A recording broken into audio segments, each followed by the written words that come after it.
नमस्कार साथियों। तो कैसे हैं आप लोग? आशा करते हैं आप लोग अच्छे होंगे, बढ़िया होंगे। जैसा कि पता होगा बीपीएससी टीआरई 3 में जो भी लोग यहाँ पे पीआरटी के लिए एग्ज़ाम दिए होंगे उन लोग का आंसर की यहाँ पे जारी कर दिया गया है। और जब से यहाँ पे आंसर की जारी किया गया है उसमें से बहुत सारे क्वेश्चंस का यहाँ पे मतलब आंसर गलत दिया गया है। इससे पहले मैं जब एक वीडियो बनाया था तो मैं उससे मैं बोला था कि जितने भी लोगों को जो जो क्वेश्चंस में डाउट लग रहे हैं तो उस वीडियो को कमेंट सेक्शन में बता दें। तो बहुत सारे लोगों ने यहाँ पे बहुत सारे क्वेश्चंस के ऊपर डाउट रेज किए थे।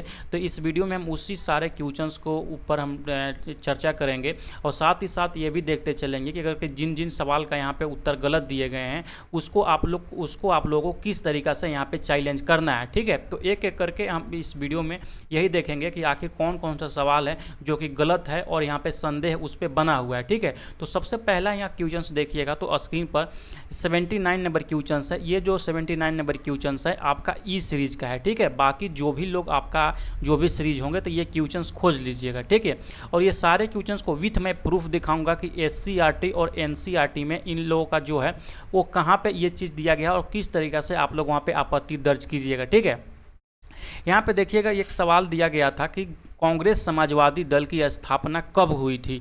तो यहाँ पर जब देखिएगा तो यहाँ पे जो इसका उत्तर बीपीएससी के द्वारा दिया गया है उपयुक्त में से कोई नहीं, जबकि इसका राइट जो आंसर होने वाला है वो मई 1934 यहाँ पे राइट आंसर होगा। इसके बारे में सोशलिस्ट पार्टी के बारे में अगर कि आप एनसीईआरटी का क्लास 12 का चैप्टर नंबर 2 और पेज नंबर 6 पॉलिटी का बुक्स यहाँ पढ़ते हैं तो ये चीज़ यहाँ पर दिया गया है। ये जो चीज़ अब ऊपर में जो देख रहे हैं ये सारा चीज़ यहाँ पे पेज नंबर 6 जो चैप्टर नंबर 2 में बता रहा हूँ ये अपने नोट्स के बारे में बता रहा हूँ। ये नोट्स में मैंने ऑलरेडी मेंशन किए थे। जिन्होंने भी टीआरई 3 से पहले या टीआरई 2 में हमारा नोट्स लिए होंगे ये चीज़ बहुत अच्छे तरीके से वहाँ पे लिख दिए थे कि यहाँ पे जो स्थापना हुआ था 1934 में हुआ था और ये सारा चीज़ है। ठीक है, तो यहाँ पर तो ये राइट आंसर हुआ आपका मई 1934। आखिर में अगर कि आप लोग वहाँ पर आपत्ति दर्ज कीजिएगा तो वहाँ पे आपको रेफरेंस मांगेगा कि कहाँ से आप कीजिएगा। तो ये देखिए यहाँ पे मैंने एनसीईआरटी बुक का रेफरेंस दे दिए हैं।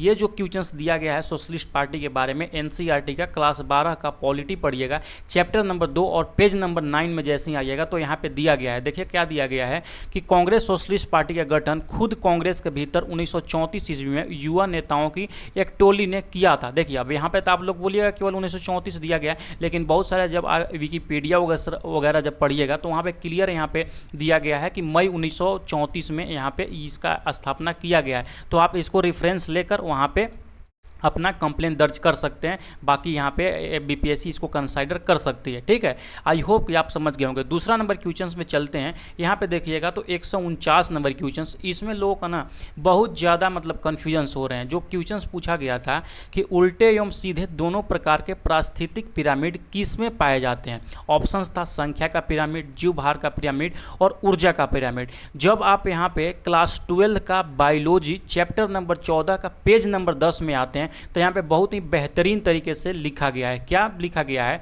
कि देखिए यहाँ पे सबसे जो इम्पोर्टेंट पॉइंट है ना ये वाला पॉइंट वहाँ पे दिया गया है कि ऊर्जा पिरामिड सदैव खड़ी अवस्था में होता है और ये कभी भी उल्टा नहीं हो सकता है। यानी कि ऊर्जा पिरामिड के बारे में बता रहा है ये हमेशा सीधा होगा। यानी कि कौन सा जो होगा ये हमेशा सीधा होगा, यानी कि कौन, ऊर्जा पिरामिड। लेकिन जब आप ये बुक्स को अच्छे से इस चैप्टर को अध्ययन कीजिएगा तो वहाँ पे संख्या पिरामिड और जीव भार पिरामिड दोनों के बारे में दिया गया है कि ये दोनों दिशाओं में हो सकती है। जो प्रायः जीव भार या होती है जीव भार पिरामिड जो प्रायः वो उल्टा दिशा में होती है, लेकिन यहाँ पे बहुत सारे ऐसा केस पाया जाता है जिसमें संख्या पिरामिड और जीव भार पिरामिड दोनों में ही यहाँ पे उल्टा और सीधा दोनों प्रकार के पारिस्थितिक पिरामिड पाए जाते हैं। अधिक अगर और जानकारी चाहिए तो क्लास जो मैंने यहाँ पे लिखे हैं क्लास 12 के बायोलॉजी के चैप्टर नंबर 14 के पेज नंबर 10 का ऊपर नीचे में पढ़िएगा। ये तीनों चीज़ों के बारे में बहुत ही बेहतरीन तरीक़ा से वहाँ पे बताया गया है। तो इसमें आप लोगों को कंप्लेन करने की जरूरत नहीं है। बीपीएससी ने जो यहाँ पे उत्तर लिए हैं बिल्कुल यहाँ पे इसको राइट उत्तर लिए हैं। ठीक है,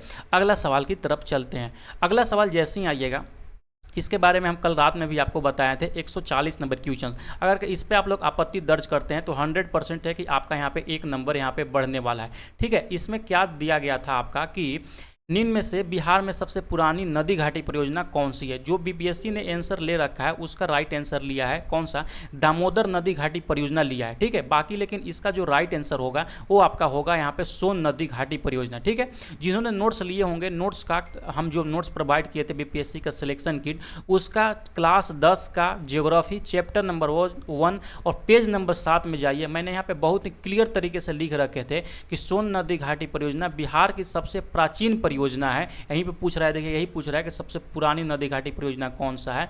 तो ये जो है सोन नदी सबसे प्राचीन नदी घाटी परियोजना है और साथ ही साथ यह बिहार की पहली परियोजना है और इसकी जो विकास हुआ था 1874 ईस्वी में हुआ था। और उसी के साथ साथ नीचे मैंने इस बुक्स का प्रेफरेंस भी लगा दिया है। ये सवाल का जो उत्तर आपका दिया गया है बिहार एससीईआरटी का ज्योग्राफी का क्लास 10 का चैप्टर नंबर 1 पेज नंबर 41 में जब जाइएगा तो ये सवाल देखिए, यहाँ पे चीज़ बहुत ही बढ़िया तरीके से मैंने हाईलाइट कर दिए गए हैं कि ये चीज़ वहाँ पे लिखा गया है कि सोन नदी घाटी परियोजना बिहार की सबसे प्राचीन परियोजना के साथ साथ यहाँ की पहली परियोजना है। तो अब मैं ये जो भी चीज़ें हैं मैं यहाँ पर टेलीग्राम पर अपना ये सारा चीज़ें का रेफरेंस भेज दूँगा, वहाँ से आप लोग डाउनलोड करके वहाँ पर अपलोड कर सकते हैं, ठीक है। बाकी जिनको भी नोट्स चाहिए होगा बीपीएससी का सिलेक्शन किट, यहाँ पर जैसे कि आप लोग देख पा रहे होंगे एसएच क्लासेस का मोबाइल ऐप आप लोग डाउनलोड कर लीजिए, वहाँ पे है, आप लोग उसको डाउनलोड कर सकते हैं, ठीक है।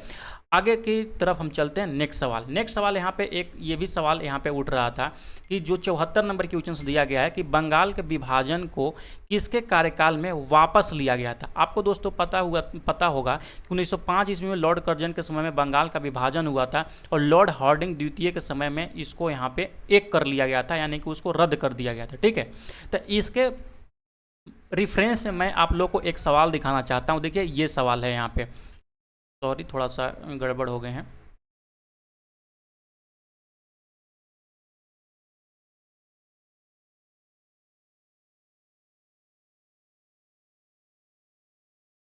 यहाँ पे देखिएगा ये सवाल आप लोग का दिया गया था, कौन सा सवाल? 180 नंबर की 121 नंबर क्वेश्चन आप लोग देख लीजिएगा, ठीक है। जैसे ही 121 नंबर आप लोग क्वेश्चन देखिएगा तो यहाँ पे आपसे दिया गया था, सवाल पूछा गया था कि ब्रिटिश भारत की राजधानी का कोलकाता से दिल्ली का स्थानांतरण किसके कार्यकाल में क्रियान्वित हुआ था। और ये जो भी चीज़ हुआ था वो जो वहाँ पे लॉर्ड हार्डिंग द्वितीय के समय में ही हुआ था। उस समय जो ये सवाल पूछा गया था ये ऑफिशियल आंसर की से लिया गया सवाल है और उसमें जो राइट आंसर लॉर्ड हार्डिंग ही लिया गया था। और जैसे कि यहाँ पे नीचे में अगर के आप लोग देखिएगा तो यहाँ पे दिया गया है कि इसी दरबार में बंगाल विभाजन रद्द कर दिया गया था और यहाँ पे इसका जो था राजधानी भी रूपांतरण किया गया था।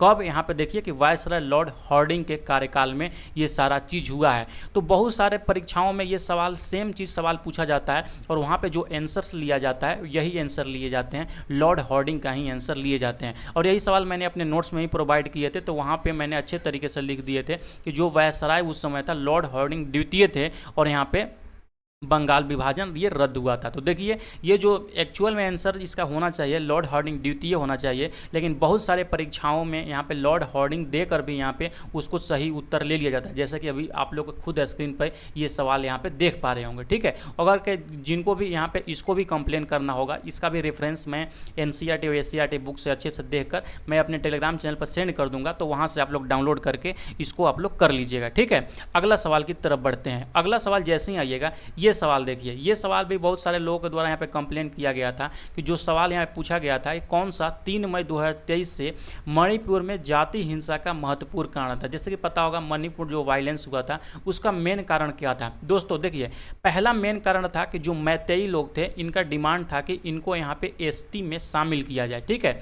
और दूसरा जो डिमांड था कि ये जो मैतेई समुदाय थी इन लोगों के पास संसाधनों की कमी थी। जैसा कि अगर कि आप लोग अनेक न्यूज़ चैनल देखे होंगे तो मेन यही उन लोग का जो वहाँ पे हिंसा हो रहे थे इसका 2 ही कारण थे, ठीक है। हिंसा का तो मेन जो कारण था वो आरक्षण मतलब एसटी में शामिल करना, जैसे कि ऑप्शन नंबर ए में दिया गया था ये था। लेकिन अगर कि आप और अल्टरनेटिव कारण देखिएगा तो मैतेई लोग इसीलिए ये यहाँ पे हिंसा कर रहे थे क्योंकि ऑलरेडी इनके पास जो था ना संसाधन की कमी था और साथ ही साथ ये जो डिमांड कर रहे थे वो एसटी में यानी कि आरक्षण का डिमांड कर रहे थे। तो इसका ऑप्शन नंबर ए और ऑप्शन नंबर बी दोनों बिल्कुल सही होगा। जैसे कि यहाँ पे देखिएगा यहाँ पर भी लिखे हैं हम कि कानून में जो है कि मणिपुर के कानून के तहत घाटी में बसे मैतेई समुदाय के लोगों पहाड़ी इलाकों में न रह सकते हैं और न ही वहाँ पर ज़मीन खरीद सकते थे। तो सबसे बड़ी कमी थी यहाँ पर संसाधन की कमी भी था और ये आरक्षण वाला भी। तब बीपीएससी ने जो यहाँ पे उत्तर लिए हैं बिल्कुल यहाँ पे राइट उत्तर लिए हैं, इस पे आप लोगों को यहाँ पे आपत्ति करने की कोई ज़रूरत नहीं है। ठीक है, आगे नंबर बढ़ते हैं। एक सवाल ये बहुत लोगों के द्वारा पूछा गया कि सर इसमें कौन सा राइट आंसर होगा। यहाँ पे सवाल जो पूछा गया है कि निम्न में से किस फसल को नदी में नहीं उगाया जा सकता है। ठीक है, ये तो देखो बिल्कुल जो यहाँ पे आंसर ये लिया गया है बीपीएससी के द्वारा, ये गलत यहाँ पे आंसर लिया गया। ये जो आंसर है ना, ये सही आंसर नहीं है, ये रॉन्ग क्वेश्चन है। ठीक है, एक सेकेंड दोस्तों।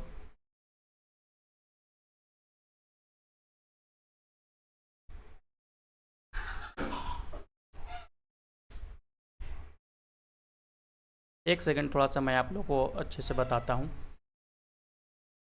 ये जो क्वेश्चंस लास्ट वाला क्वेश्चंस हमारा था, लास्ट वाला क्वेश्चंस में जो लोग यहाँ पे बोल रहे थे उनका जो आंसर होगा यहाँ पे ये उपयुक्त में से कोई अधिक नहीं होगा, बल्कि जो इसका आंसर होगा यहाँ पे उपयुक्त में से कोई नहीं आंसर होगा, जो बीपीएससी ने यहाँ पे डी ले रखा है। ठीक है, इसका भी रेफरेंस अभी हमको SCRT एनसीईआरटी में जब देख रहा था तो वहाँ पर नहीं मिला है हमको। जैसे ही मिलता है मैं अपने टेलीग्राम चैनल पर भेज दूंगा और वहाँ पर आप लोग इसको भी आपत्ति दर्ज कर लीजिएगा। ठीक है, आई होप कि आप बातें समझ गए होंगे। जो भी आप लोगों को प्रॉब्लम्स होंगे इस वीडियो के डिस्क्रिप्शन में लिख दीजिएगा, मैं वहां पर देख लूंगा। अगर के इसके अलावे और भी क्वेश्चंस में आप लोग को डाउट होंगे तो आप बता दीजिएगा, मैं वहां पे देख लूंगा। ठीक है, चलिए मिलते हैं नेक्स्ट वीडियो के साथ में। बाय बाय, पढ़ते रहिए, मुस्कुराते रहिए एसएच क्लासेस के साथ में।